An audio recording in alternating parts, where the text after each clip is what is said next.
I am the king of rejections. I've sent 108 emails, did 73 or 74 interviews. Nobody wanted to hire me because I was Emirati, I was educated, I was experienced. School failed me because I have ADHD, I'm dyslexic. It was impossible.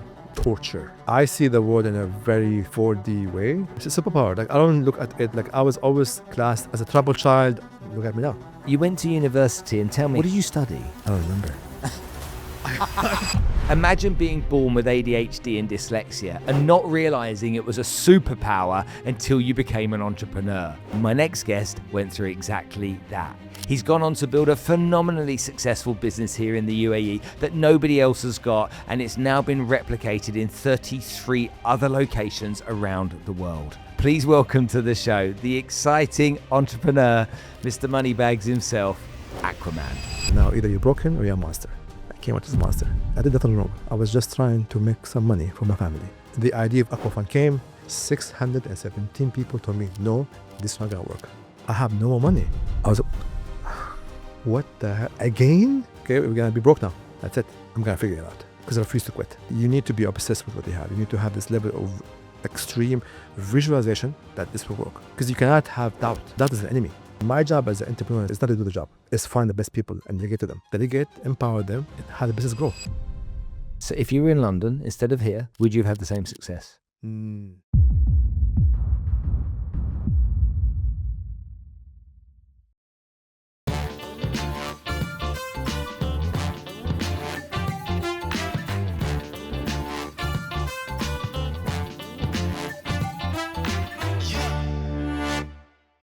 Hi everyone, and welcome to this episode of the podcast. If you haven't yet subscribed, please press that button. Doesn't cost you anything, doesn't even cost me anything, but bigger audiences come because of it, which means I can get bigger guests for you.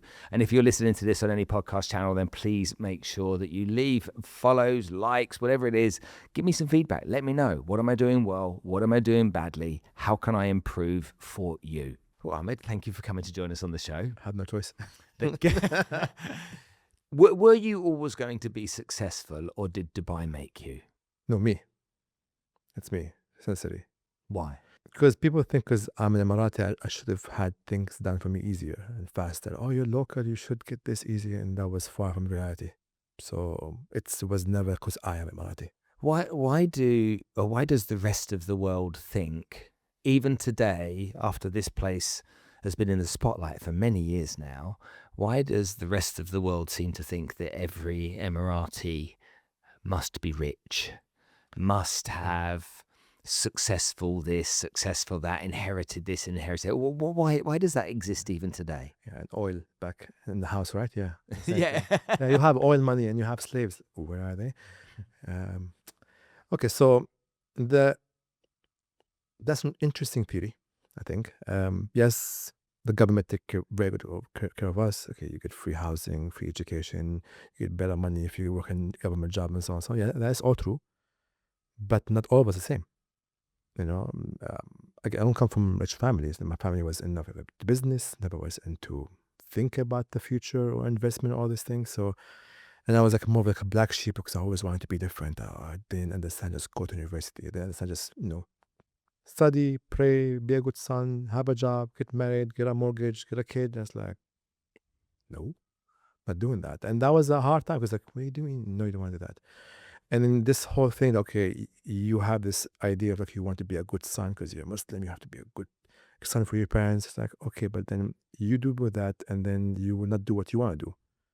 Like you have a goal or a dream, you want to do it and you're doing it because you want to be a good son. But that would build resentment in you. And then like 20 years, 30 years when they did, you can say, I wish I did it. You, as a human, you don't regret things you did. If you did something, it's good, it's wonderful, it's a bad experience. You regret things you didn't do. And that's the whole thing. People have this emotional regret because they didn't do it when they were younger. Oh, when I was younger, I had this idea. It's like, yeah, and? Because I remember years ago, I think 14 years ago, I used to be doing a lot of volunteering. I used to go to old people houses. And for 4 months, there was like one common thing that I learned from all of them. Yeah, all the nice stories and taking care of them, but there was this look on everybody's eye of regret, of like, I wish I was with this other person, or I wish I did this in my life. And that look terrified me. I was like, no, I would never live my life with that kind of regret. It's like, If I think it, I say it. If I want to do it, I'll do it. If I fail, I failed. The L is either a lesson or a loss. It's on you. If you continue, it's a lesson. If you don't continue, it's a loss. So I just want to have more lessons in my life. Well, how do you think the rest of the world sees Emiratis? We've all seen the country, Yeah. the city, and the stuff now. We so do very well. The country is built. Dubai is not a city. We don't have power. It's a business. Our president, Sheikh Mohammed Rashid, is the best chairman CEO you can see in the world. He dedicated to a lot of amazing directors. And it's run that way. There's no need. We do not, we drive, there's no buttholes. I drive, I don't have to worry about my watch. I don't have to wear a gun on me. I don't have to worry about being stabbed in the street. I don't have to worry about all these nonsense things. Healthcare is amazing. Education is amazing. City lifestyle is amazing. Yes, it's very cool. And you have all heritage countries. What that do to you? Nothing. You have gray weather. It's not safe. It's horrible. Energy is bad. Everybody's jealous. Everybody's not competent. The taxes. When I hear my friends, entrepreneurs who lives in Europe, and the amount of taxes they do, and then somebody who's not even working makes the same amount of money because you're paying for their life because taxes. How is that even fair? I'm working out. It's a vibration. It's an energy. Okay, we both go together in the same plane. For example, I'm first class and your business. We reach in the same time. Yeah, but I reach refreshed. I'm calm. I'm relaxed. I met people around me who are in the same vibration. We could build things together. Not in the back complaining about noise. And it's a choice. Okay, up to 18, 19, okay, your DNA, your family, your ecosystem, your surrounding was the purpose why you didn't make money. But then afterwards, there's no excuse. Look, I've been in 21 years, and so I'm going to push back on this. Push back. As a resident, and it's my home as much as anybody else's, but I want to push back for the benefit of the audience. In the UK, in France, in Germany, so most European countries, school is free. Mm-hmm. You don't have to pay for it. Mm-hmm. In the UK, hospitals are free. You don't have to pay for them. And the NHS has done some incredible work over the years. Has saved a lot of people's lives. It's not just all bad, as some people would like to say. And it's an institution from the UK. Mm-hmm. And so nobody has to show a insurance card when they go to hospital. No one has to worry about the threat of not being treated for whatever it may be. Mm-hmm. There's fine doctors that are trained in the UK. Doctors from all over the world go to learn in the UK as well. So arguably there's lots that's positive there. We talk about it's grey in the UK. Absolutely, the weather is grey. But we're now in February. By 4 weeks' time from now, it will start to get warm again. Mm-hmm. So we've had 5 months of good weather, but then we have 7 months of being close to the surface of the sun. Yeah. And then in the summer, we seem to see a lot of Dubai and Abu Dhabi and Kuwait and Bahrain number plates on cars in London. Some. Where people are flying their cars over and if you I don't understand it, but yeah. But it happens. Yeah, it does. And when I'm in London in the summer, July and August, in every restaurant, okay, it's like being back in Dubai. Absolutely. And so, and whether that's Saudi, Kuwait, Bahrain, whatever, UAE, everyone's over there. So for all of the things that we say are good about the UAE and we say are bad about other places, I think it's a little bit unfair. I think also when you talk about there not being any tax here, well, I'm a business owner. I know there's tax. I have to register my company every year or every 2 years and pay those fees. I have to pay corporation tax. I have to buy medical insurance for my employees by law. Okay, I don't have an option of that. No more. Okay, gratuity. I have to take that into consideration.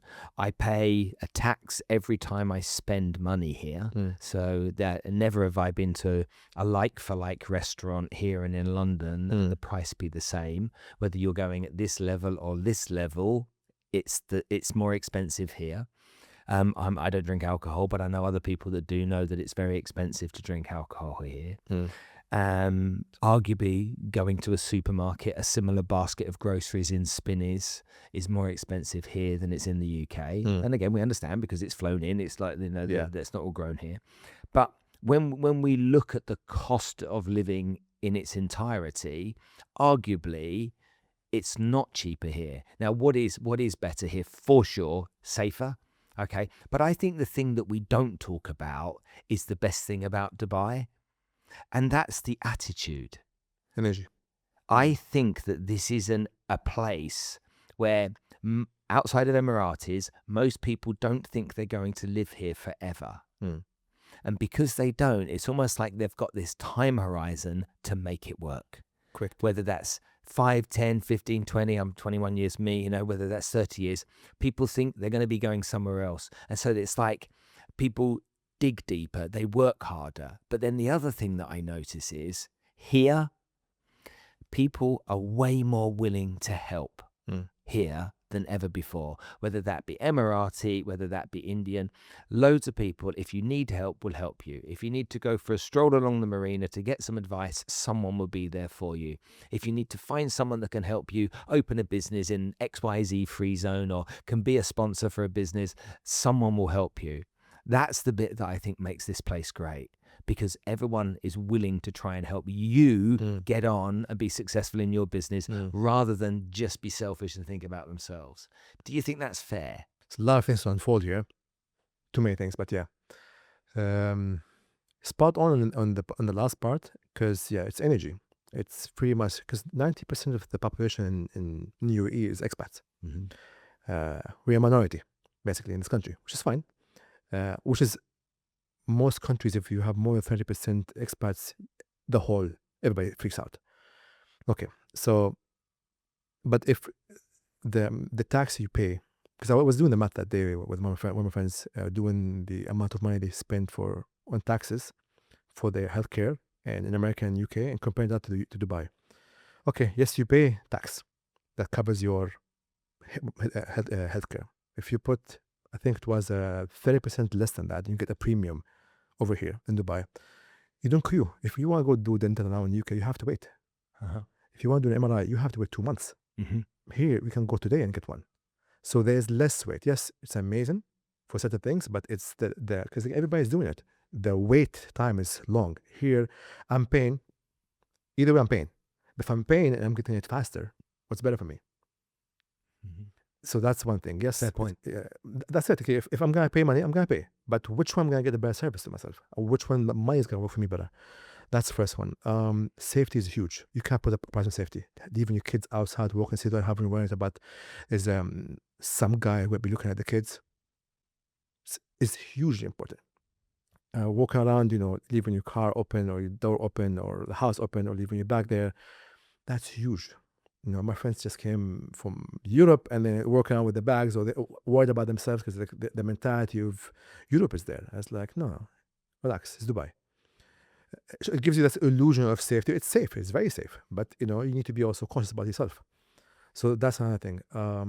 But yeah, people here are very much motivated to do things. Like the access to people here is much faster. Like we can meet any CEO quickly here. We can meet any royalty here very quickly. You can meet very top people in the country very fast. I don't have to go through the bureaucracy of waiting and taking an appointment and 3 months later wait. We have this thing called the open door policy. So like, most GMs of all the government entities, they have no doors. Indirectly to me. And I've seen it a bunch of times. So that's there. You don't have this in Europe at all whatsoever, which is, give and take. But otherwise, a lot of people who hate in Dubai never been in Dubai because you can afford it. Yes, it's expensive. Yes, it's not for everybody, but that's why it's amazing. If it's for anybody, then anybody's gonna be here. It's gonna be a shit show. So yes, you need to be. It tests you. It is very testing. It's very competitive. It's very hard. It's very high standard. It's not easy. Like when, for example, my business, like now we have 4.9 stars on Google with almost 4,000 reviews. That was not easy. That's not easy because it takes consistency, a lot of work, competing and doing these things. Anywhere else you can get away with that because you're the only one. But here, because it's so competitive, it makes you better. It used to be the American dream. That disappeared. There's no more. Now it's the Dubai dream. Everybody wants to become in Dubai. Oh, Dubai is fake and buildings. Yeah, and what's the point of that? You want green and you can't go to Europe. Enjoy that and then come back here. Simple as that. Again, you want to complain about it, but it's a choice. Everybody have a choice. You want to be in your country, complain about the weather and the politics and all the nonsense. That's on you. You are not a tree. You can move. Simple. It's interesting, you say all these things because after 21 years of being here, I often think where I would go next. Nowhere. I've been thinking about where I'd go next for 10 years, Ooh. and I haven't found anywhere. Any short list? There's nothing. Yeah. I want to be close to the mountains. So I said to my wife, maybe we move to Switzerland. And she said, Geneva is so boring. Zurich is boring. How are we going to live there? We'll be bored. I was like, okay, that's that one gone then. Oh, really? So where do I go next? America, Miami. Why would you go to Miami? Okay, No. go on and live there. That's dangerous. Yeah. So where do you go? Singapore. Okay, we've got lots of humidity all year round. Is it equally as safe? Yes, it is. Are they modelled in a similar way? I'd argue they are. Yeah, they are. But it's less hospitable for the long term for people. True. So where do you go? Where do you go? It's an interesting question. It's like very interesting to say I've got the whole world to choose from. I can go and explore, but yet I haven't found anywhere better than here. Because the city here is it's a mold and a mixed cocktail of Singapore, Paris, Miami, New York, London, all in one place. So you get the best of each of those ones in one place. We like this, bring it. We like this, bring it. Build it here. Bring the best experts in the world, pay them good money, let them teach the people here, and let's go. It's simple, nothing wrong with that. It's almost like China attracted all of the world's great car designers from Europe, and they're all in China now designing the cars. The best cars. It's like commerce and industry attracted all of the best people and brought them here. The other thing that I think is really relevant, and I know you guys don't talk about it apart from the upside of being Emirati, but I think not having politics actually makes a lot of sense. And when I watch the British and the Americans trying to go through the Middle East, trying to insert democracy in because people should have democracy, it makes me laugh. And the reason it makes me laugh is two reasons. Number one, who says democracy is the right thing? Yeah. Okay. And secondly, the people that are pushing democracy don't even have democracy themselves. No. Because there isn't really democracy. Two parties, with everything sabotaging going on, each other all the time. Yeah, all they do is tell lies to get votes. Nothing gets passed, and just everybody's stealing money. Yeah, simple as that. Here, it's a monarchy. It works. Like where else you see the president or vice president or the crown prince of the country just walks around in the mall with no security, or just drive around with no, security and block the whole road for the next half an hour before and after. Nowhere. They do that because they have built a place that is safe enough. Everybody loves you enough because everybody have a proper, respectful life that they are living here. And it's simple mathematics. When people are happy, they're going to be happy. Simple. There's a number here you can call. Yeah. Oh, yeah. If you want to, I don't know what the number is, but there's a number you can call if you want to make it. Is it a complaint? Or there's multiple things. Like, let's say I saw something not right. Call, text, WhatsApp, email, or even tweet it. And it's done. They will take care of it. Love that. I love that. Without even your name's out there at all. Are you proud to be an Emirati?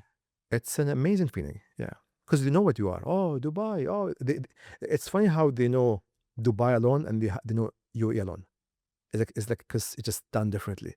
But yes. It's interesting, when we had to name this podcast and we called it Made in Dubai, we wanted to call it Made in the UAE. Yeah, but nobody. But the marketing people said they don't know what that is. No one knows what that is. Because Dubai did a lot of work on marketing and stuff as a destination alone that became so powerful, and which is again fine. I mean, but we are part of the whole country. Just like London, but it's UK. But people don't even realize that Dubai is just a city and an emirate within seven. Exactly, and a city that doesn't even have petrol or oil. Yeah, we have no oil, no gas, nothing. We don't have that. Like the city is built on tourism and export and trade.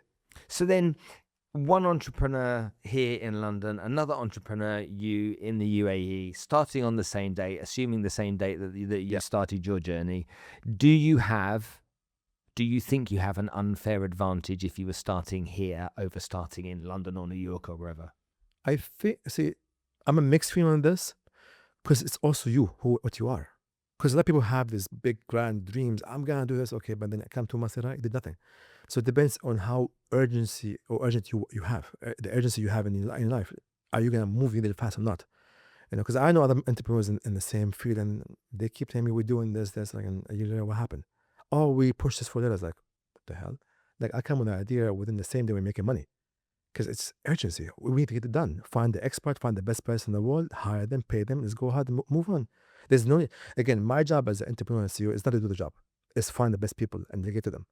I shouldn't be the smartest person in my business. I am not. I have 3 PhDs in my business. 3. I barely graduated university, barely. D, like 2.0, exactly passing mark. And I have 3 PhDs in my business because, again, my job is to find the best and hire them, delegate, empower them, and have the business grow. Like, do you want to have equity or you want to have money? You can have equity the whole business, but you're making no money. Or you can, like, empower each one. Hey, you give me a job, I give you 5% of the company. Give you 2% of the company. Give you 10% of the company. But then that equity that costs nothing now it's making me more money. Okay. So if you were in London instead of here, Yeah. would you have had the same success? No. Okay. So Dubai has something to do with it. Yeah. No. Because goes back to the topic you just said. People are willing to help here. Very good point. Yeah. And there's a different incentive here. Like, okay, I can incentivize people by, hey, I'll pay you some money for this. Yeah. And it will move. There they have this delusion that it will not move. No. Money moves everybody. That's why I have the bag with cash. Because, like, it just moves things. It opens doors. No matter what you say, cash is always king. The best key in the world is a $100 bill. Everybody knows a $100 bill. Everybody understands that. The doorman, the watchman, security, the big guy. They all understand that number. I can't imagine you walking around with your bag, bringing out a USB stick going, there's 3,000 Bitcoin here. Yeah. I mean, I have that crypto, but then cash is cash. Yeah. When they see that, you can see their eyes change immediately. Immediately change. Immediately switch energy. Well, I experienced it myself firsthand when we met at the 1 billion followers summit, because I was with somebody else, with Mo, and we met you, and we offered you a mobile phone, and you wanted to pay it forward to somebody else, which was lovely. And then I'm like, what's in the bag? And you opened it. I was just like, I didn't realize. I had no idea. Yeah. And I was like, holy macaroni. Yeah. You know? People think I'm joking. No, I'm serious about it. Yeah. Here's the thing. I don't come for money. So being able to go over these hardships and work hard and normal and make it's my accomplishment. Nobody gave it to me. Take me on this journey, because a lot of people won't understand what it means not coming from money. So what did your dad do for a living? He used to be a government employee for 39 years. So he was just a regular guy. And how many brothers and sisters did you have? We are all, in total 3. 3? Yeah, I am one brother, one sister. And you're the oldest? Yes. Okay, so again, for people that don't understand the culture, the eldest son is the one carrying the family name forward, and the one, supposedly, the leader, the responsible one as Very well. responsible one, take care of everybody and so on. So, which is fine. Not an issue about that. Mom also used to have also one job all her life. So both had like one government job all their life. Never tried to be anything. Aspiring to have investment, buy a house, all this, none of these things. When they got retired, they realized, oh God, we have no money, nothing of these things. And then like this is when Ahmed came. So, you were making fun of my business. I remember my father remember he bunch of years ago to me, when you gonna take your life serious and stop jumping and bouncy castles and get an office? Well, we need to go back a little bit, because I really want to learn about that. Yeah. When you were at school, you either bright and didn't pay attention, or you weren't bright. What was it like, school for you? School failed me because I have ADHD. I'm dyslexic.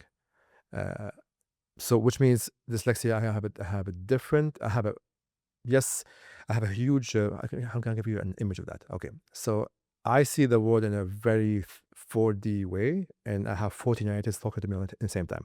So I'm very visual. I can see the world in different perspectives nobody can see, and I see moves nobody can see. The side effect of that, I might misread things.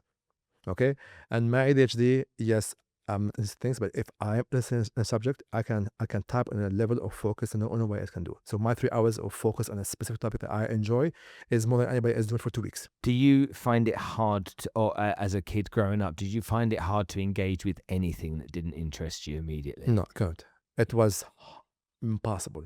Torturous. As like, I gotta study this. For me, like, it's funny. Like, I used to fail or just pass calculus and math, and now I'm handling budgets with millions. Like, how is this even logical? But I used to get A in physics because it made sense. There was a visual aspect of it that made sense to me. That, okay, I understand physics. I understand this angle would make me this. But math in school didn't do anything. So, like, I love knowledge. And I remember there was a phase of 4 years, almost weekly, I would have 2 to 3 authors in my house. I would not read the book. I would have the author in my house for 4 to 10 hours going through rabbit holes. And I get so much out of that. I was I was intentionally every week inviting top people in this, Bitcoin, people in AI, people who was UFC fighters, YouTubers, just learning from the best. Just come to the house, chill. We And said, that was later on. Let's stay back there, because when you were a kid, so you went to school, you found some things interesting, some things didn't. You went to university. Why? Because that's No, they the made done me. thing. Who's they? my family. So mum and dad said, no, you're going. You go to university. That was the thing. Okay, you can get a degree to get a job, so you can have a family, and all this nonsense. Like, even when I remember when I left when I used to have a job, it's like I became a business person. But if you propose to somebody, how are you gonna say you're gonna pay for living? It's like, I'm an entrepreneur, but you have no consistent income. It's like, yeah, but I'm gonna make more money. But how do you know that? Like, because I'm gonna do it. But that's the whole programming, and that's fine, because that's how they were programmed. Yeah, they're not wrong. They're just different. Yeah, that's for them. It's right. Yeah. But that's their right. That's right. That's their truth. Yeah, because when they existed, there was no phone, no iPhone. Yeah. There was no internet. Yeah. There was no Google. There was none of these things. And again, that worked for them. Absolutely. Yeah, that's fine. So you went to university, and tell me, what did you study? I don't remember. I honestly didn't. Well, give me a second there. God, what was it called? Computer Information Science, CIS. And no idea what did that. you stay the whole way? Yeah, I through 3 graduated. years? I graduated. Oh, you graduated? No, okay, wait. No. So I did the first university, and semester before graduation, I was expelled because my GPA didn't go up. And then I took a break for 9 months. And I went back to university. I had to do another 2 years. Okay. Which was horrible. But I remember I was studying, working 2 jobs. So I was studying in the morning, working in the morning, studying in the afternoon, and at nighttime working again. How old were you when you realized you wanted to own your own company? It didn't come to me until I was 30. So what was your first proper experience as an entrepreneur? I was because I used to be an event manager for a very big company. So I realized, okay, why I'm paying this company this when I can do it myself? So I made a company, and I became supplier to the other company. So I understood, okay, I get it for 1, sell it for 3, get it for 2, sell it for 10. And then, okay, I understood that. And then I remember I was put redundant. That's the word I used, because the matrix of the company has been changed. And then I remember I've sent 108 emails for jobs, did 73 or 74 interviews. Nobody wanted to hire me because I was Emirati, I was educated, I was experienced. And it's like, oh, your first entry is a director. And it's like, we can't have that. And then that's the business started. So was it from rejection? Oh, yeah. Oh, so much of it in my life. I am the king of rejections. Tell me about that. After the job redundant, I had an accident, and I had a slip disc. So for 41 days, I couldn't move. I can't move my legs. The doctor told me it takes you 6 months to stand. And it's like, what? I used to sleep for 5 hours a day, and 5 hours a day, the whole day I'm active, and now I'm stuck in bed for 23 hours doing nothing, just consuming YouTube and TV, the whole time. Nobody visited me. Maybe one guy visited me, and one person called me from all the hundreds of people that I thought were my friends. And then, okay, now let's go through the whole learn how to walk again. I'm 30 years old. I was doing, I think, 3 times therapy every week, 2 hours, and then I managed to actually walk within 2 months. I walked to the doctor's office, like, you walking? It's like, yeah, don't tell me I can't walk again. And then the idea of AquaFund came. Okay, I spoke to 2 companies, one German, one American. The American told me, who are you? And I'm nobody. You're Arab, we won't give it to you. The Germans told me, you need to give us this much. So basically, I'm working for them. Screw it. I went to China. I had a translator called Vincent. I met 128 factories in China over a month. I found their factories. I made my own brand, AquaFund. Okay, now I'm ready to go to market. I'm going to take out the market. Entered the first year, 617 people told me, no, this is not going to work. Almost every day, 2 to 3 people tell me, no. It will never work. Yeah. It's like, no, it's noisy, we won't pay you. Like, everybody gave me a million excuses. And I was like, I became obsessed. I need to figure out a way. And then, okay, fine. So I find somebody to pay for it, and me pay for it. Okay, so let me find a secondary thing to make money from. Okay, so, okay, there is this. Okay, let me go to the yachts. So I was designing slides, inflatable slides for the yachts. Went to the first yacht, nobody. Second, yeah. And then the third one, I remember his name's Kumar. Remember the names. It's like, what's my commission? So, commission? I said, how much do you want? 10%. It's okay. fine, whatever. 3 hours later, first time I make money. So, Kuman, where are you? I met him at night, I gave him the commission. Repeat that again, the same method, 40 times, cashed in, made some money, okay. Let me put the first one. I had a partner at that time, so let's get some investors, and okay, go through that investor part, and that was the biggest mistake. And then that's when, like, okay, we're gonna become the biggest one in the region. We opened 2 locations. We did every thing. Instead of shipping things by sea, we shipped it by air. 40 tons by air, expensive. Instead of hiring people out of the way, we hired a third party company for the staff. 4 months in, something happened. They withdrew all our contracts. Now, so much expenses, no cash flow. And then my partner just runs away. Leaves me with, I remember I got a text on my phone with 1.8 million dirhams of debt and 40 cases. And everybody's just suing me, and everybody's wants for money. It's like, oh my God. That's when I go, okay, get a job. Let's leave this, and from the job, pay your debts and so on. So I paid debts for the next 20 years. Fuck that. And then I just kept going ahead. So for another 57 months, I had not a single day off. I was working 100 hours a week for 57 months until I went back to zero. 57 months, 7 days a week, 100 hours a week, yeah, to try and find a way to pay it off. Yeah. Paid off. Let's talk about that strategy. So essentially, you start a business with a business partner. Why did you choose to have a business partner? He was with me in the beginning. Like, because we had a different business together. We had a business company. You'd already done something. Yeah, we had the company before together for like 9 years. We were doing okay, but then like he went through some emotional dramas with his wives, and then just ran away and left me all these things. I think in that period of time, I had 18 cases. I won them all. It was all like suppliers who wanted money from us and so on, and like upset employees or investors who's like, where's our money? You scammed us. I didn't scam anybody. There's a contract. Do Emiratis ever lose in court cases in Dubai? Oh yeah, absolutely. Do they? Yeah. Oh, what, to each other? Yeah, you go to jail. Not to us. Yeah, you go to jail. Yeah, there's jail. One Emirati to another Emirati. No. Even like, law is the law. Yeah, law is the law. Here, law is the law. Yeah. And that's the thing, like, because like there was cases that, I had to wait in like holding cells for like half a day or a day. It's like, and I'm hearing all the horror stories of what people were happening to them. It's like, oh wow. So where did the idea come from for starting the water? I was in bed 41 days consuming YouTube. And it was just there that it came. Yeah, I saw one thing. Oh, that's cool. And then a video. Oh, that's cool. And then I was on the beach and I heard people next to me say, hey, I wish there's something for the kids to do in the water so we can have some peace. And then I'm on a yacht. The next week is like, I'm bored. I don't drink. I don't smoke. I don't care about people around it. It's too loud. And I'm just imagining my dyslexic mind is imagine a slide from the back coming out. And then there's jellyfish. It's like I imagine like an inflatable pool in the water with a net under it, so I can swim in the sea. And that's when the ideas came. And then that's how I started.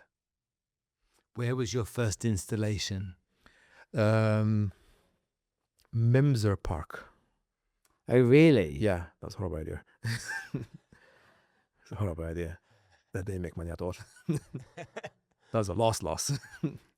Because nobody goes there? Yeah, we didn't understand the market. So the demographics of each location in the country have different disposable income. And that was the biggest aha moment. Disposable income. Where does people have disposable income and they would spend money?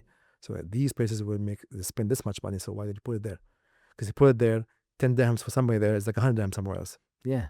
So okay. You're understanding business economics and marketing. Exactly. Really. And so that fails. And from a guy that's got an ego like you, like someone that's got that big personality and charisma, how did you take those kind of like those L's, those losses personally? In the beginning it was very personal. It was like, what am I doing wrong? But then I realized it wasn't a personal thing. It was okay, I don't know what I'm doing.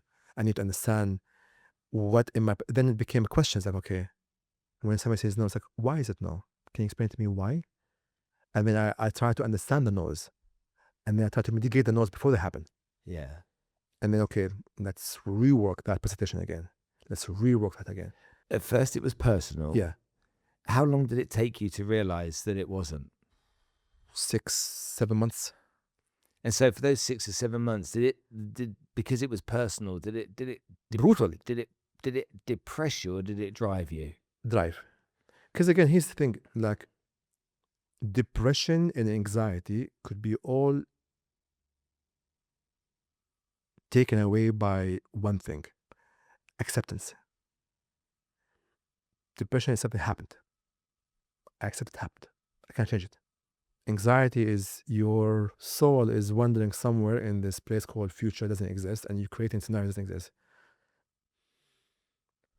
Breathe. Let it come back to yourself.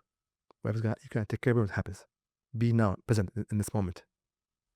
So accepting. That was the biggest part. Okay, it happened. There's no need for me to do it. Oh, I wish I could. No, خلاص. Learn what happened. Understand why it happened, the practicality of it, what happened exactly. And that's asking questions more. Did it not work because you didn't know what you were doing, or did it not work because there was an external influence at force? Both. 100% of both of them. Because I didn't know what I was doing. It was a new business idea that never happened in the whole region. And I used to be an employee for 17, 18 years. So I was always under the umbrella of a company who, like, the company was the value. And whenever I go there, the value is already presented. So I didn't have the value of who I am. There's no track record of who I am, what I am, for me to be able to get that. And that's like, okay, create a value. When you become the value, people understand what you are, and then they relate to you. So great learning experience for you in that part of that journey. What did you change moving forward to make the next decision a better one? And was the next decision a home run, or was the next decision? That was the worst one. That was the biggest, because okay, so we managed to go to zero. Yay! Now we're back to zero for you. 57 months later. Cool. Okay, we managed to, because in the beginning it was like, okay, like, you know, I own the supplier 900,000 dirhams. I own the supplier 300,000 dirhams. Okay, in the beginning it was like 200,000 payment every month. I can't do it. Okay, so I had to come down with my, you know, head between my legs. It's like, hey, I can't do this. Renegotiate. But and they give me a hard time. Okay, half 100K. 3 weeks later, I come again. Hey, I cannot do 100K. But you already promised. Like, I cannot do it. 50K. I go 2-3 weeks again. I come again. I cannot do it. Oh. No, we can't do this. Listen, you want to put me in jail? Put me in jail. But you don't get the money. Let me not pay you, or pay you way less, so I can have cash flow to increase the business size, so I can get you more. 25K, okay, fine, 25K. And just pushed harder. Pushed. Like I slept in my Tida many times. I used to have a Rolls Royce when I had a job. I saw the Rolls Royce. I remember Dawn, and then I had a Nissan Tida hatchback, black. I still have it as a reminder. And I slept in the car many times, because I would have like a rental event somewhere in Abu Dhabi or Rams, very far away. I'm not gonna go back. So I would sleep in the car with the guys next to me, and just like my staff, and like wake up early morning, finish the step, and just wait there in the car till they finish the event and pack up and come back. So I did that. And then so a lot of stuff just going back there in my head. I'm just remember it. And it's like all that happened.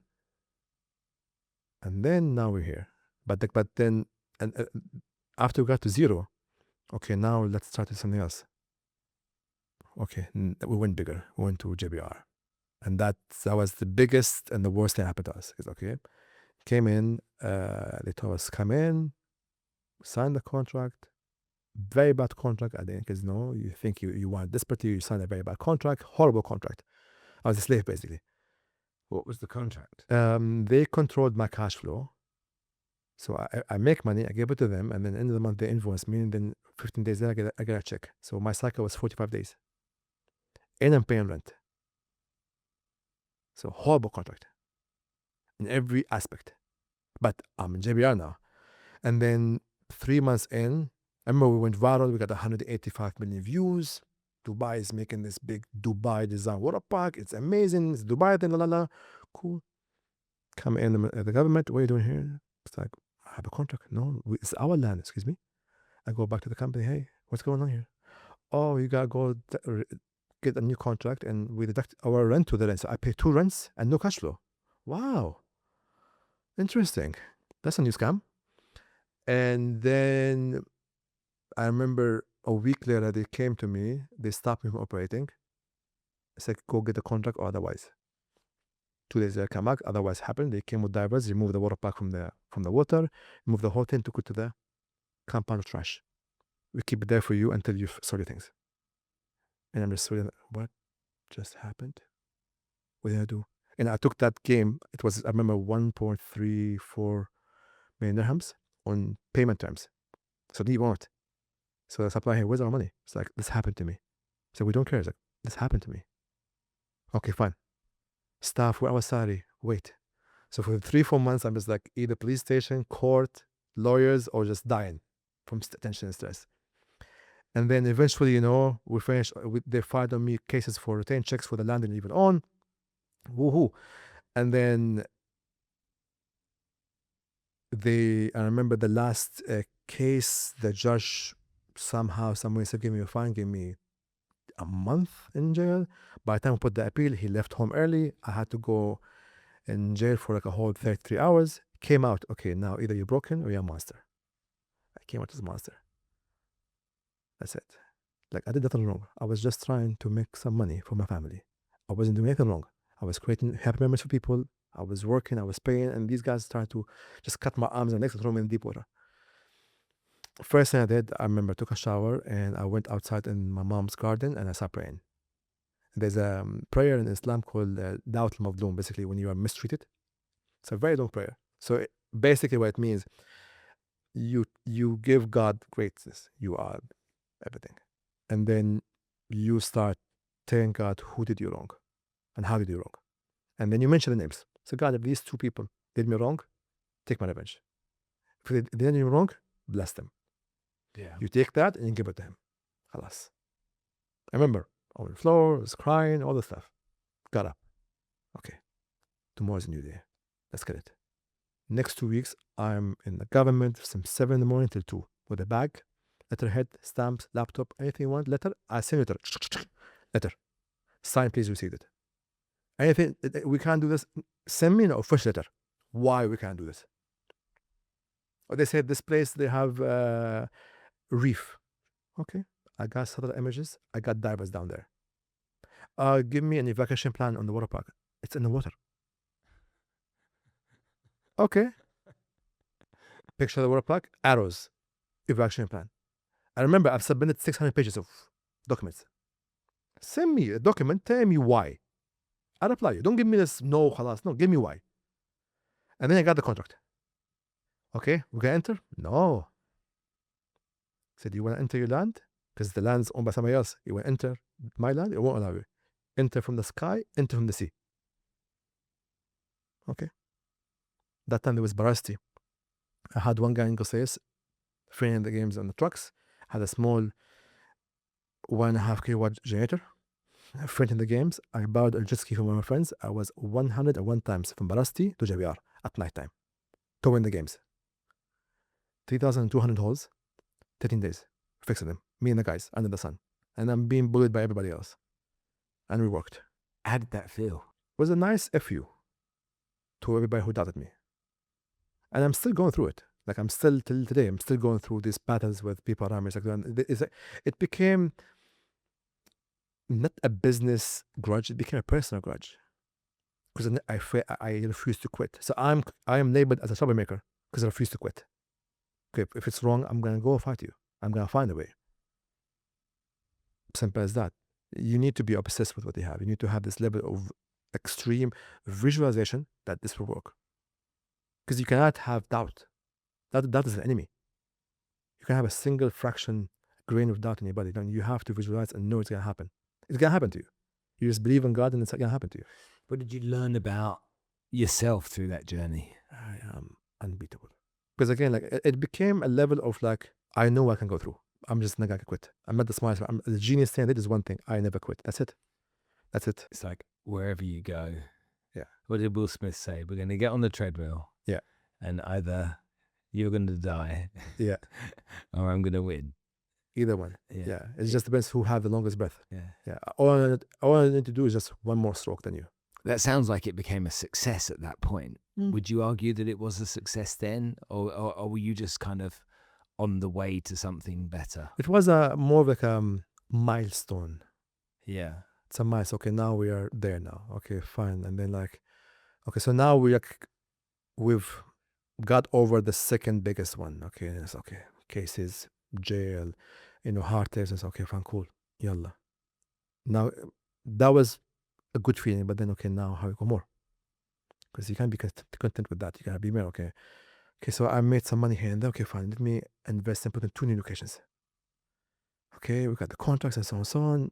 I paid all I have in that. So for the benefit of the people that aren't here, the location that you have for your inflatable water park, Yeah. JBR, is a very popular, probably the most popular beach In the world. destination In the world now, yeah. in the world, maybe even so, yeah. And then where were the other 2 destinations that you put them? I have multiples, but I was gonna open 2 new locations. Where? One in Egypt and one in the Palm, I remember. And we're supposed to be half and half with these guys. I paid my half, I produced, it's gonna be shipped. Both of them in the same day. Within the span of 2 hours. I got a call from both of them. Sorry, Ahmed, we withdraw our contract. We just shipped. I have no more money. I was, what the hell? Again? Okay, so like, okay, we're gonna be broke now. We're gonna declare, I was just thinking how we're gonna declare bankruptcy. Done. That's it. There's no more. Okay. So I went in my head, okay, fine. I had this always saying like either you are your best friend or your worst critic. You can't be both. I'm my best friend. Okay. I remember I continued my day. I went to the gym, did my stuff, have dinner, went back home. Okay, at nighttime, okay. Okay, now I'm gonna start thinking about this. Okay. It's like it was one purpose. I'm gonna go in my head, I'm gonna figure it out. I will figure it out. I went there and my head was painful. Scenarios, everything is fading. And then 1 second. Why I'm trying to get more locations when I have one location already there? So I started, okay, let me figure this out. Okay, so the concept of like my dyslexia and Lego. I remember I had a Lego in that time. Yeah. And it's okay, my water park is basically just an oversized Lego. Okay, so I can write things. I wrote Dubai. Why should I write something else? We're just around the corner from the Expo 2020. So I said, okay, fine. And then okay, let me do something. And then I remember, okay, why be something we can be the biggest in the world? I speak to Guinness record. Hey, what is the biggest record? Hey, but there's somebody in Saudi Arabia is doing one right now. What's the size? This size. Okay, I want to double it. I was like, how? Come. I'm okay. I'm gonna write, I love Expo 2020 Dubai. 450 meters in the water. Got it in. Put it there. I called them, they come in, they inspect it, exactly double the size. Guinness record. That was amazing. And then everybody attacks me. How you write Expo? But I told you, I've emailed you, but you said you're gonna do it. You will talk to us. Like, yeah, I told you I'm gonna do it. So I did. I got a Guinness record copy for everybody. So I have a record with Aquafun and the Expo management. Aquafun and Dubai Tourism. Aquafun and Dubai Municipality. Hey, for you. It's always easier to ask forgiveness than ask permission. It worked. Yeah. Yeah, it worked that way.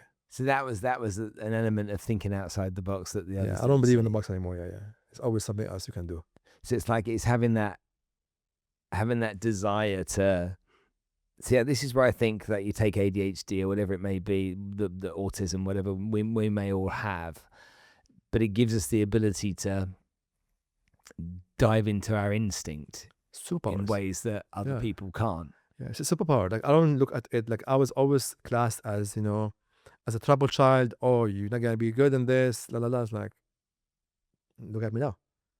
Like, and it's always fun. Like when people who saw me begin doing it, and like you said you're gonna do this, and you did exactly what you said. Like, yeah, why I'm gonna say something I didn't do? Yeah, I understand. Like, but that's how it should be. But that's how I think. Like, okay, if you say something, you say it because you visualize it and you believe it and you know it's gonna happen and you do it. So let's talk about the business now, because a lot of people wouldn't necessarily understand that there's money to be made in inflatable water parks. There's money made everywhere. So you say that, there's money to be lost everywhere too. Absolutely. And that's fine. Is your business kind of low capex? Yeah, I think 30% cost. 30% cost. And around the world, do you have a franchise set up? Or what is it that you've got? Both franchise and joint venture and full ownerships. In 33 countries? 34 locations. 34 locations. Yeah. Outside of the Middle East? Yeah. As well? Yeah. Yeah. And those locations, have those opportunities come to you or you've hunted them out? Both. Tell me the one that came to you that made you smile the most. Social media. Uh-huh. Social media is a fun story. So my first 10,000 followers in AquaFun was done by, I'm on the water park every single day on the beach with every customer. Follow me. I have no internet. Hotspot. Follow me. They come back out of the water. How was it? Fun? Follow me. Then I started doing the whole influencer stuff. So I was literally every single day inviting 100+ influencers. Find them, invite them. There was a methodology. Invite them. And when you come over, the CEOs can be with you. Me. And then I'll be with them. I will shoot them with my GoPro. I will fly my drone when it was allowed that time, not anymore. I will edit the videos and the pictures and send to them on the same day. Every single day. So monthly I was having 60 to 200 influencers for free. Every month. The pages grew. And people got to see it. Because I was a firm believer of documenting weird people having real fun. So I was saying the emotion of people having fun. That's it. I wasn't selling a product. The product was an emotion I was saying. And that's when, like, hey, we want the same thing in our country. That was one of them. And then when I have my personal page start growing, that also was another layer. So social media is huge. How much of your business do you think comes from social media? Right now, I think 30% is the number. That comes from social media? Yeah. So where does the other 70% come from? Walk-ins, location. Perfect location. Location. So 70% of the turnover comes from the footfall on the beach, Yes. for example, at JBR, yeah? And that's mirrored in other locations as well? Similar numbers? Similar, yeah. Locations, because I don't like to be this destination. I like to be convenient. You walk, you find me. This whole come and feel me in this amazing beach 50 kilometers away, it doesn't work. Most people don't want to drive this long. They want to just be close to you, walk to you. You're in a cash generating business. Yes. You've gone through some pain. You come from a normal background. There's nothing exciting about that. No. You messed up along the way. A lot of times. You learned some valuable lessons. That sounds like the journey of an entrepreneur. Because no one has a smooth ride. No, it's not a straight line. It's more like a hockey stick. Nothing for a very long time. And then it goes up. Like I always say, be entrepreneur. No, it's not sexy. This whole I'm a CEO entrepreneur. No, you're a solopreneur. You're self-employed. Relax. Don't throw this I'm an entrepreneur. No, you're not. Because, okay, first question, if you do not do the business for 2 months, will it still exist? No, then you're self-employed. Don't come through this work. Because again, it's not a beautiful thing. You work long hours, nobody understands you, everybody doubts you. You're going to be broke for a long time. This whole I'm going to make money and tomorrow I'm going to buy a G-Class, it doesn't happen. I didn't pay myself a salary for the first 7 years. 0 salary. I was even ashamed and like upset paying myself money. Year number 7. I was very angry. I couldn't even take it. I didn't understand. No, I don't want to take it. No, I have to put back in the business. Someone who's got a big ego and big confidence, to be in that position must really challenge your own belief system, make you question yourself, doubt yourself, and just, No, never. You can't be in war with yourself in the world. Choose one. I am my best friend. I'm the gangster inside. I'm not going to be the enemy of myself. I'm not going to doubt myself. I did wrong. I'm a human. Learn from it. What do you learn from that? I'm not going to say, I'm not going to talk shit to myself ever. Me, doubt myself? Never. I want to prove you wrong, better. But that's the whole thing. It's not, again, I don't want to be arrogant, but this comes from, I've been tested hundreds of times. Like, again, I lost all my money twice. Was broke twice. I was sued. I was put to jail. I was doubted. Everything could happen to me. So what's going to happen to me? Die? I'm dead. So I know what's the worst case scenario of each one. I had girlfriends who never believed in me. Why are you working so hard at a job? Why are you doing this? It's not gonna work. And 10 years later, oh my God, you are this. I told you I'm gonna be this person. And that's fine. So you do it for you. How do you become a successful entrepreneur? How does one do that? I'm not yet. Like, because again, it's a moving target. Like, I think I just finished stretching. And I'm gonna warm up now. In my head. Like, I feel, okay, I just finished rehearsing. Okay, now let's warm up now. Why are you waiting so long? I started late. And that's fine. Who said you have to start this when you're 20 or you're 50? Wherever you start is the right time. This whole, you gotta start when you're young, no, you know nothing. I think you need to, 20 to 30, you need to create relationships, a network, have friends, create relationships, be in different things. Like, I used to change jobs every year, which made me, in the beginning, oh, you change jobs, you're very untrustworthy. Like, no, I'm performance-oriented. I go on the job, I overperform. Nobody gives me another, they want what they call it, promote me, I leave. But then, because I worked in 13 different spaces in that time, I got relationships everywhere. And those relationships serves me well now. So again, like, I don't understand it. Why not? I believe in self-belief, Mm. but I almost believe that it's good to doubt yourself from time to time because it makes you humble, and it also makes you double check. I have ADHD as well, and so I'm very much top level thinker. I don't get into the details as much. I know what you mean. Yeah, I know what you mean. And I've made some really bad decisions I know. along the way because Natural. I haven't gone deep into Yeah. the fibers where I should have done. Yeah. Or Natural. even had someone that's good at that and given it to them before I made a decision. I've just gone, let's do it, okay? And that's cost me. Yeah, the spontaneousness. It's impulsiveness. I know. Spontaneous. It's a big thing we do in our life. Huge. But that also has given me time to reflect because it's been painful. You know, I've sat there and it's, you know, you talk about shame. That's where I feel shame. I don't generally feel shame if I try and I lose. I feel shame if I've made really stupid decisions. Can you change them?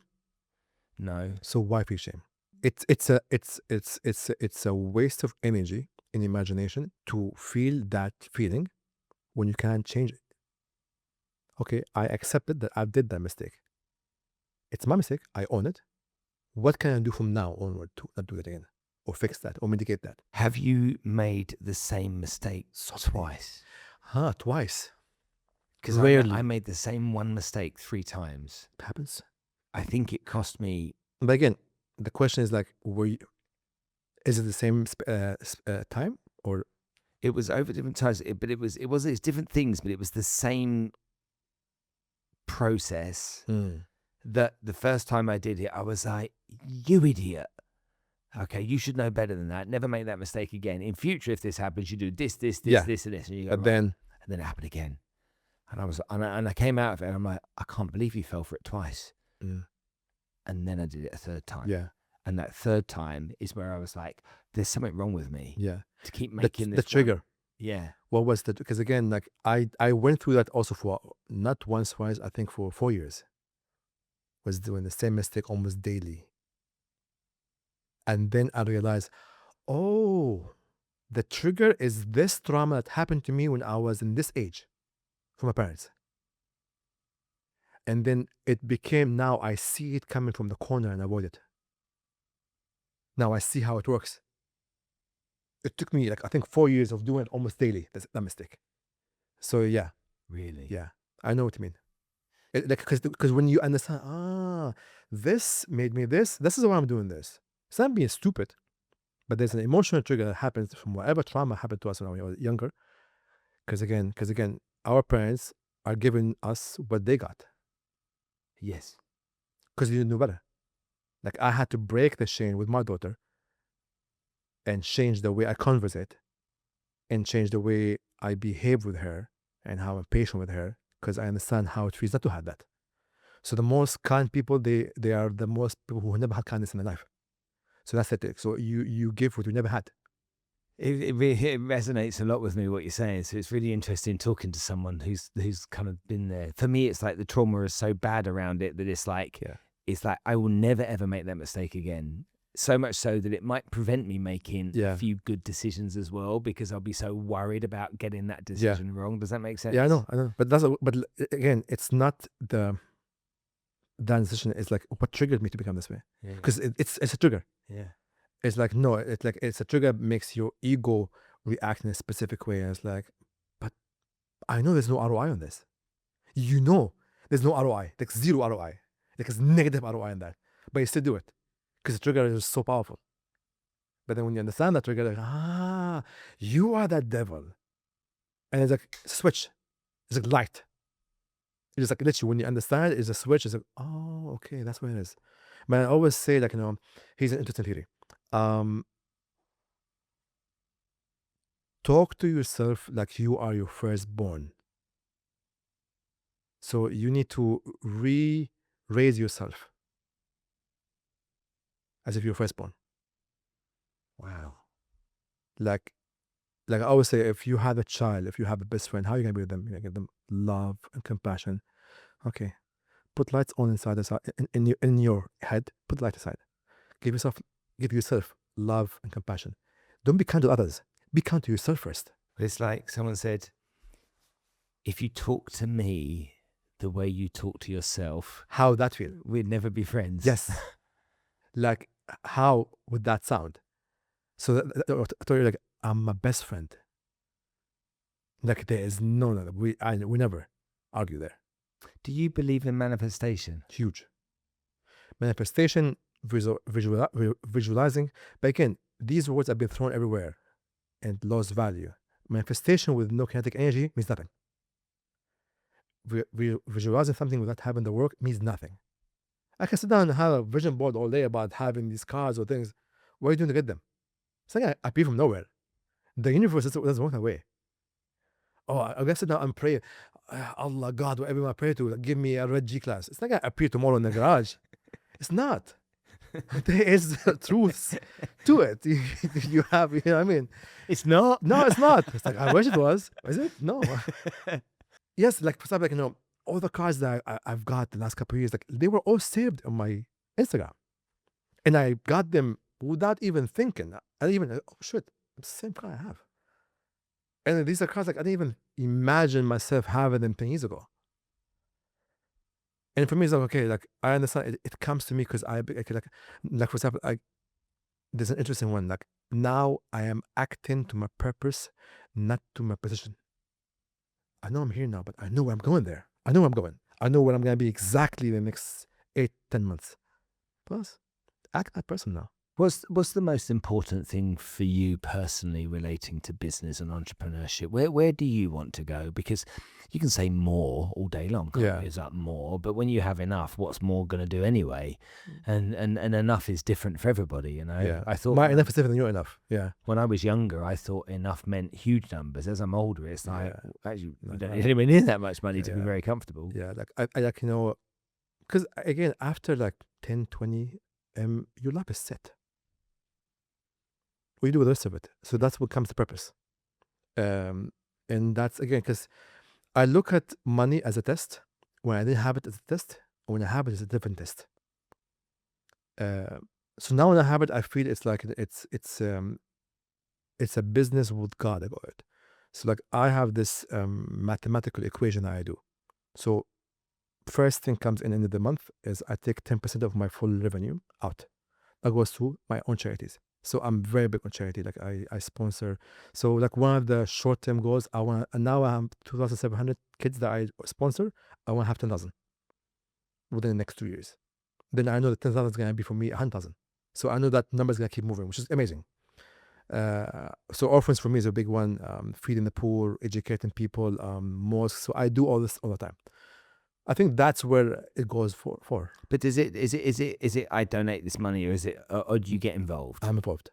No, I'm very involved. Okay, well, talk to me about this. What does it feel like to be involved? Oh my God, it's powerful. Like for example, with my daughter, sometimes, almost weekly actually. Now it became a weekly thing. I go to there's 3 small cafeterias which all the bikers go to. I go there with the daughter. It's like, okay, give the guy 3K, 2K. Everybody comes in because their meals are 3-4 dirhams. Their meals. Pay for everybody coming today.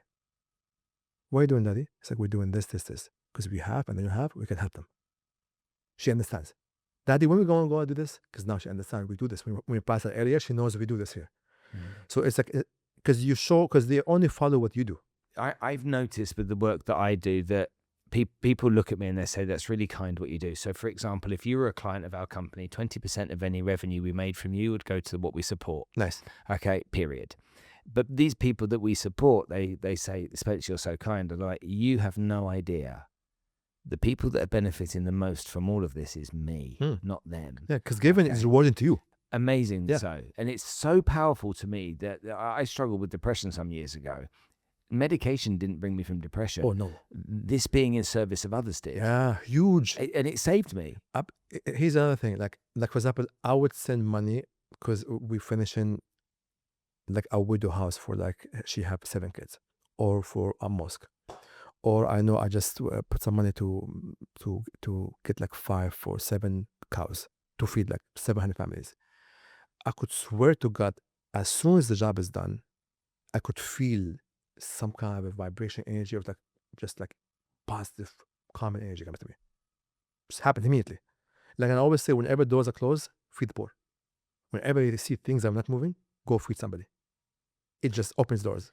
We have in Christianity Lent, where we give up something. Here in in Muslim countries around the world, we have Ramadan, and Ramadan seems to be a time of year where people reflect. They are more courteous, they're kinder, they're more in touch with their religion, and you see a lot more being done for people that may not have what you have, which is beautiful because it lasts a month, and that's fantastic.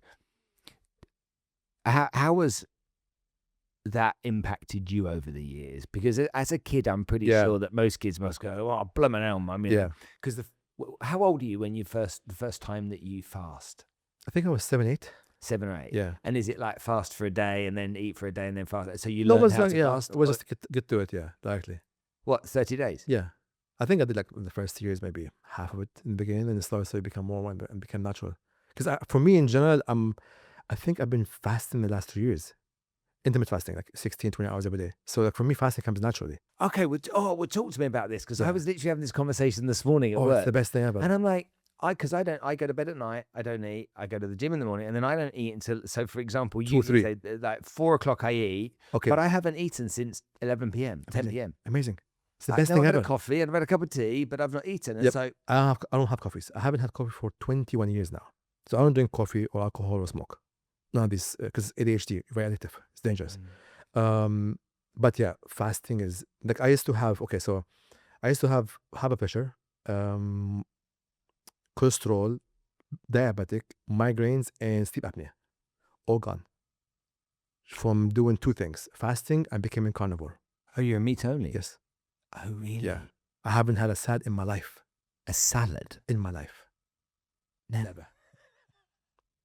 Look at the skin. I know. So you've been a meat eater for meat. How many years? I think fully for 3 years. So proteins. So eggs, meat, chicken, seafood, butter, cheese, mainly that stuff. Wow. Yeah. I've added lately like honey and dates for the sake of having some extra things, but like in general, very like I might take some rice every 3-4 weeks with my mom. No bread, no pasta, no pizza, none of that stuff. No sugar. What's your favorite thing about Ramadan? Bunch of things. I mean, there's favorites and then the favorites. There's both words. I like the calmness in it. I like how everybody's like, okay, now they remember to get back. It's interesting because I'm doing it through a whole year. So I like to see that happening. I like to see, okay, there is goodness out there still. It's beautiful to see. And we're lucky in Dubai. In Dubai, like, no, because there's not much really poor people. So it's very hard to find. So for me, like, I actually do a lot of work outside the country because it's just more bang for my dollar in a way. Like, because like, okay, let's say 10,000 dirhams here will feed maybe, let's say 1,000 people. Somewhere else I can feed 7,000 people. So just like more banked, which I like to do. Because for me, businessman, I want to see where's the most ROI. If that makes sense. Yeah, the calmness, seeing people you can't see, because you have the majlis, you have the gatherings, you meeting your friends you don't see usually. That's always a good time to catch up in network. So it's a good time. Ask me. Ask you, what's your favorite? What's your favorite thing in Ramadan? Vimto. God, Vimto. I haven't had Vimto for years. I avoid that thing. I love It's too Vimto. sugary, man. It's too sugary. You know, see, here's the iftar that I hate being invited to iftars because I don't eat much. Like I will have maybe a small soup, a date, and Yeah. I'm done. Yeah. Because I break it down. Okay, 4 hours in, I'm gonna have like a nice like steak and meat, Yeah. and then at 1 or 2, I'm gonna have another meal. I just keep it easy. Don't just this whole like food You coma. see them pile it up, don't they? I was The like, buffet, yeah. No, that's not the purpose of this month. It's like if you had diabetes stage 1, you're gonna have stage 4 now. Relax. Yeah. Right, let me ask you a few more questions before we finish, okay? I've been through a lot here. Let's just talk about manpower in business, Yes. okay? Oh, Finding good people's hard. Would you agree? extremely hard. The hardest thing in the business. Okay, that's always for me the challenge. Always okay? challenge. And also, I think and this might be me only, That's but I weird. think a lot of people, when I interview someone for a job, I've decided in 30 seconds I know, right? whether I like them and I'm going to find more things to like, Yeah. or I dislike them, This- I'm going to find more It's a things to problem. Yeah, dislike. yeah. Are you the same? It's a problem. This is what I've been doing right now lately. Like I've been becoming 2-layer. So I was seeing them alone, and then let my partner, who's more ethical, see them, and then he'll give me a different perspective. He's like, there's no emotion with him. He's like, ta ta ta, because I like your energy, I like your sound, I like you something about you. Okay, I like you, Yeah. or I don't like you. Like you Yeah. could be amazing in business, but like I don't like your sound. I like Yeah. your voice irritates me. You know, you had whatever. Now, how long do people have to prove to you? Less than a month, Less than a month. a week to 3 weeks. What are you looking for? Willingness to try, trustworthiness. Those are very important ones because you can teach anybody anything, but if you want to try, are you trustworthy? I think these are the very much important things. Are your team, your synergy with the other members?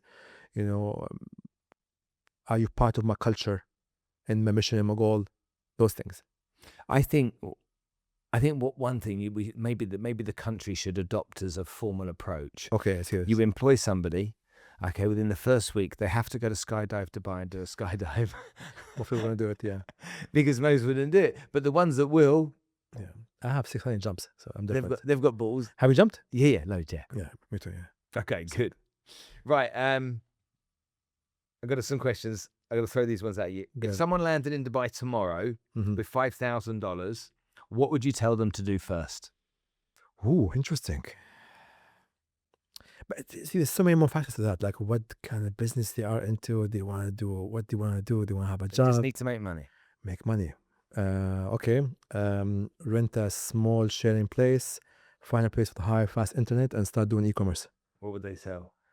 Everything can sell. What does Dubai need more than anything else right now? Wow, that's a big one.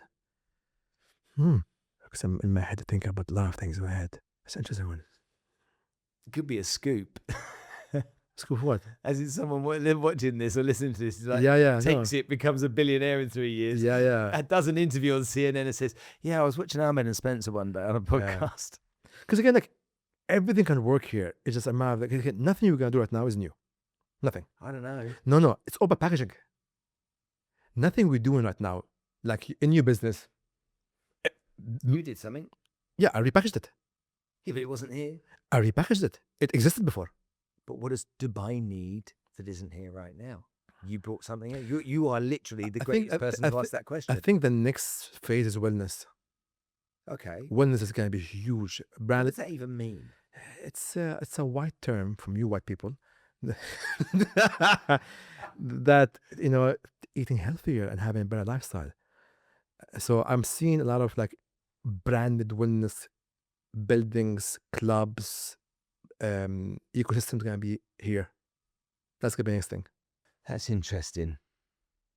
How important is discipline to be successful in Dubai? It's the only way. Okay, I want quick fire answers here. One thing failure taught you that success never could. The key to success is failing. So the faster, see, I can change somebody's perspective on no very easily. If I told you, Spencer, you have 31 more people to tell you no to get $1 million. How fast you can go to this?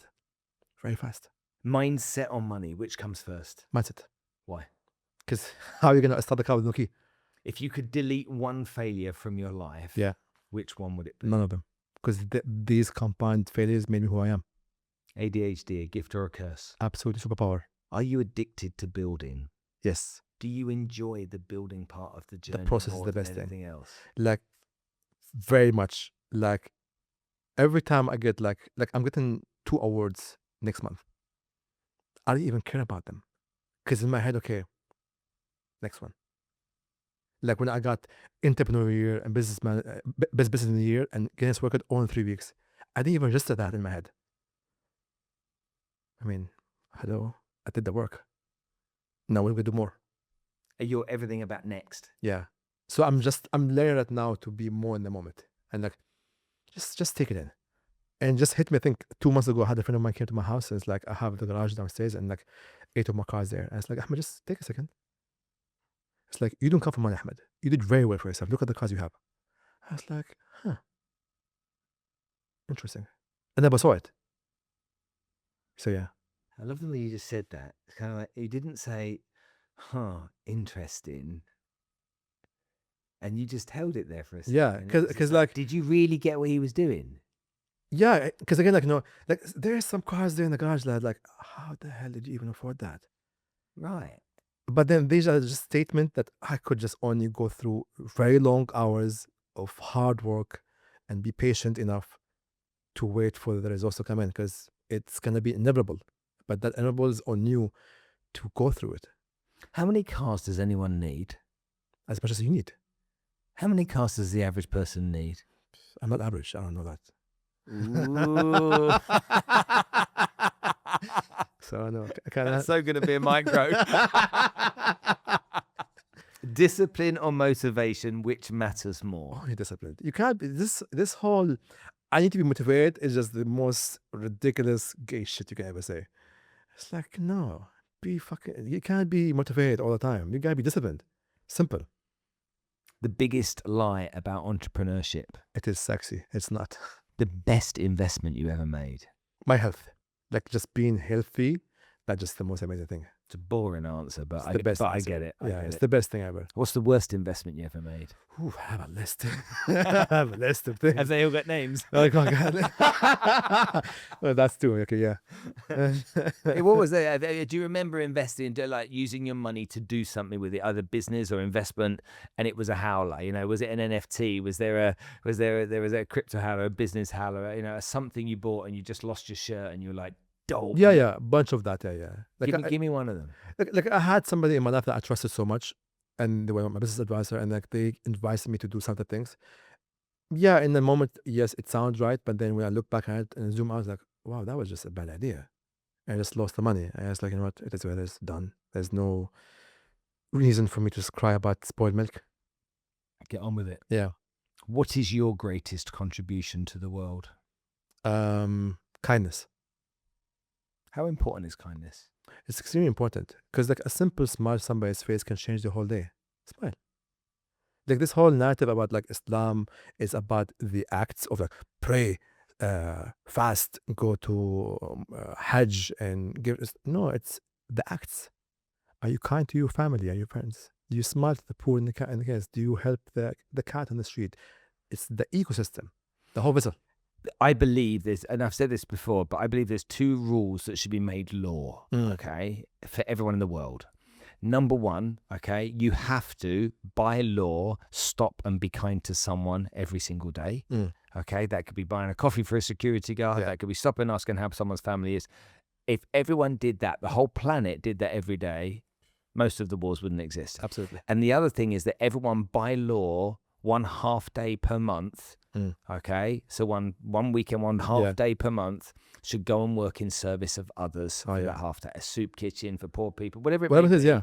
if animals is your thing, fine. Yeah. But work in service of others for 1.5 day per month, literally. Yeah. For no money. For no money, for no cost. Yeah. You have to do it. Yeah. It's law. Yeah. I guarantee you, you'd have way less depression, way less anxiety.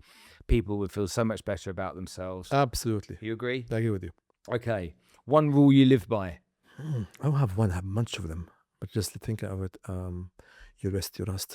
If you lost Yeah. everything tomorrow, Yeah. would you be the same person? Yes. Because I've been there before. Because I've lost it all twice and came back from it. So I understand it's, money doesn't make me, I make the money. That makes sense.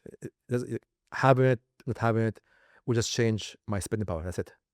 If I'm given, let's say, the only thing changes my spending power. But I'm still the same nice, kind person. I'm still giving. I'm still giving. I give you my time. Like sometimes I'll be walking in the street and somebody, like I remember 2 days ago, I was driving at 2 in the morning. I don't know why. I was just cruising. It was I had a '69 Cadillac DeVille convertible. Beautiful. Movie. I'm just driving it slow at night. Just want to just chill. My ADHD is having one driving. And it's like I stopped in the business station. It's like, okay, I'm gonna get some juice from the shop. And this 3 teenagers stopped me.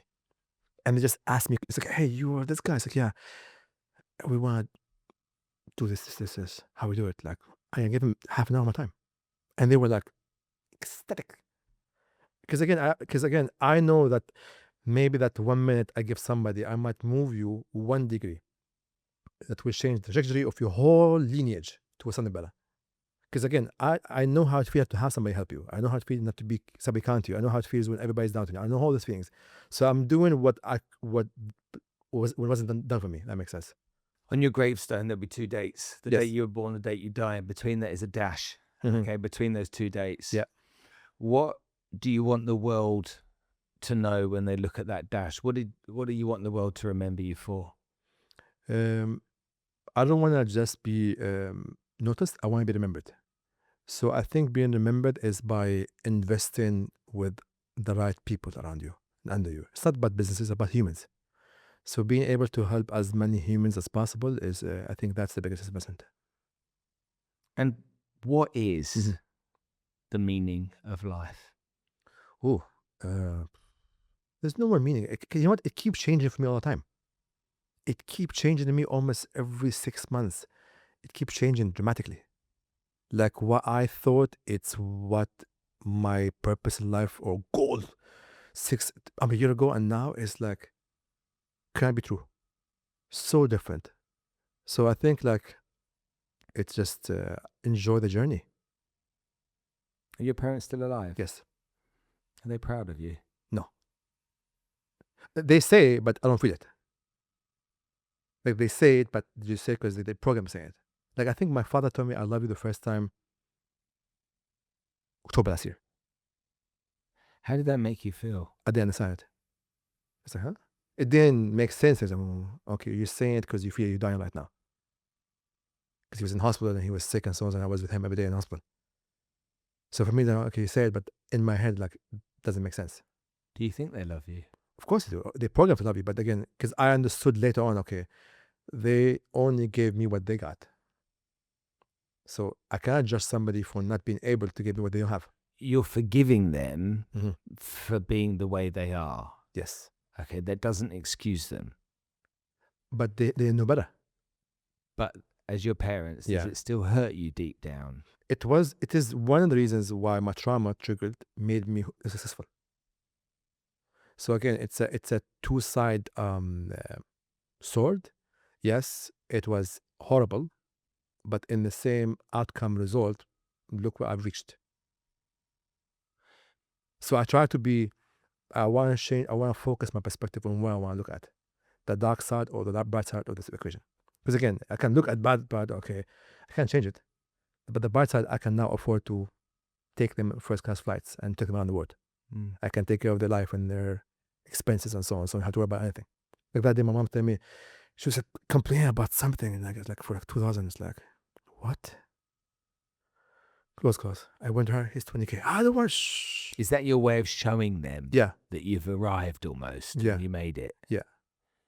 And Like she have a blank check in her say, Mom, if anything happens to me, anything you need, put a number there. But also at the same time, like I was talking to my sister, who's the close person to me. It's like I bought a very expensive car, one of one. I was saying I want to do a video of me reviewing the car to my mom. It's like, why do that? It's like she would understand why you're doing this. You could say, why you got a car when you can get a house? It's like she would understand why I'm doing that. And it's like, just don't do it. You can set yourself to rejection or failure for nothing. Don't do it. I said, yeah, you're right. My mum has always been really proud of me, Mm. but I was with my dad a year and a half ago. Mm. They divorced. I was with him and I sat down and we just had time together, me and him. Mm. And I said, can you tell me what you're the most proud of me? Mm. Wow. And my dad was like this with me and he went, It hurts. he went, I can't think of anything. I had the same thing with him years ago. And I looked at him and I was like, excuse me? Yeah. He says, yeah, nothing I could think of that I'm proud of. Yeah. And I was obviously inside of me, I was devastated. Of course.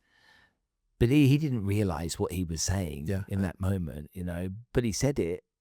I can relate to you 100%. 100%. I had the same conversation. But because I've had this mum that's championed me, Mm. and she's like, whatever I've done, I could have won a thumb war with you. She'd be like, go boy, go son. But my dad, and it's like, you've had this encouragement one side, but not from the other. So it makes the other side even worse, even though, Yeah. do you understand what I mean? I understand you very well. But it's like, and I'm the eldest, just like you. Yeah. And I have a sister that has autism. And so I've got that kind of responsibility in my family. But yeah, for my dad to say that was really, Yeah. and I never, and it makes me sad because I want him to be proud of me. Yeah. But it's like he can't see what I can see. Yeah. But that's the whole thing. Like, again, like, for example, my daughter now, she's 6. I always try to tell her, are you proud of yourself? You should be proud of yourself. Not me. I say, I'm proud of you. I need it to be an internal thing. Because looking forward from external, you don't get it, it reduces the value of it. Like, I remember when, I think 3 years ago, when by that time I had like 20 awards, like Global Entrepreneur of Asia, Top, all these crazy titles. And it's like he was writing me a letter for government. And it's like, they said, but Dad, say I am the biggest one. Yeah, but no, Dad, I am the biggest one in the world. I am the best in the UAE. He is the certificates. No, but you need to be humble. No, I'm not humble about it. I worked my ass for it. Just understand that. No. But then I realized, okay, that's what it hit me. It's like, you know what? Why trying? It's like, there's a funny saying, like, you can give roses to a donkey, and a donkey eats the roses. Where's the mistake? Is the donkey or the roses? Because you can't give a donkey roses and he eats it and you're upset with the donkey. He doesn't understand the value of the roses. And that's it. Yes, my mom was trying to be, as much as supportive, but also, why are you pushing too much? Oh, inshallah, okay, fine, it will happen. It's like, no.